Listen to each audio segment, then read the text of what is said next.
Comme vient de le dire André, je ne dirais pas qu'on va changer de registre, on va arriver au point d'orgue de la journée, parce qu'il est tout à fait vrai que c'est une journée de Glières fête la liberté.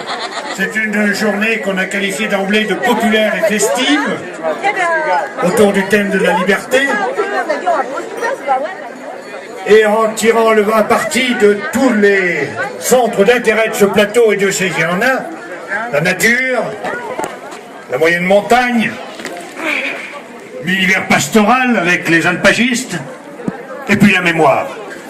Parce qu'aujourd'hui, si Glières est connu à l'échelon national, voire international, c'est bien parce qu'il s'est passé quelque chose de particulier ici même, il y a 69 ans.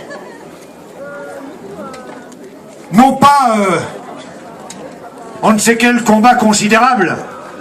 On pourrait même dire que par rapport à une guerre mondiale qui était cataclysmique, ce qui s'est passé à Glières était plutôt modeste. À 20 ans, on n'a pas envie de mourir. Ça veut dire que même quand on a 20 ans, la liberté est un bien tellement précieux qu'on peut être prêt à donner sa vie pour elle. Mais mourir n'est pas un but. Bien sûr, lorsque le capitaine Angeau donnera l'ordre de dispersion le 27 mars face à l'offensive allemande, conjointe avec celle de la milice, il y aura 129 morts.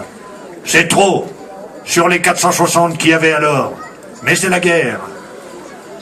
Mais l'aventure n'est pas terminée. Et le 1er août, 3000 hommes sont rassemblés ici même et autour du plateau, en plein jour, pour accueillir des parachutages massifs. Certains d'ailleurs sont aujourd'hui ici parmi nous, je vais y revenir. Et la Haute-Savoie sera le seul département français qui se libérera par les seules forces de la résistance, et ce dès le 19 août. Voilà ce que nous célébrons aujourd'hui.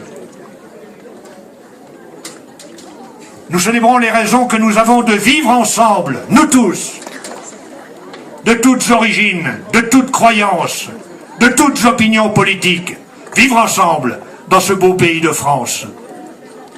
Au nom d'une certaine idée de l'homme, résumée par la devise de la République, ici, relevée au prix du sang. Alors je voudrais saluer tout particulièrement ceux qui sont encore aujourd'hui parmi nous.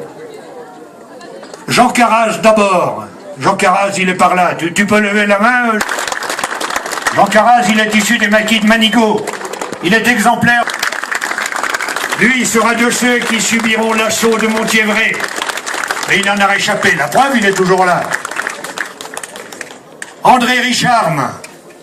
André Richarme manifeste tout. Là, le voilà. Aujourd'hui habitant Vieux-la-Chièze. Mais aussi Élie Muffat. Alors Élie Muffat, il n'est pas au plateau à la fin mars. En revanche, il est le chef de l'armée secrète de Groisy. Et c'est lui qui soutient le plateau en convoyant ceux qui rejoignent. Surtout, lorsque viendra le moment de la libération. Lorsque la compagnie Le Chamois, la compagnie de Torrent, commandée par un certain Louis Morel, adjudant-chef du 27e BCA, dit Forestier, va libérer Torrent dès le 14 juillet. Eh bien, Élie Muffat, il est un des lieutenants de cette compagnie. Il est un de ceux qui vont nous libérer, comme les autres d'ailleurs. Je vous demande de leur faire une chaleureuse ovation. L'origine, quelle qu'elle soit, elle se définit par une adhésion commune à une certaine conception de l'homme. Et cette certaine conception de l'homme, elle commence par la liberté. Et là aussi, c'est ce que leur dit Tom Morel à 2 pas d'ici, là où se dresse aujourd'hui le mât à côté du monument de Giglioli. Votre devise sera désormais « Vivre libre ou mourir ». Qu'est-ce que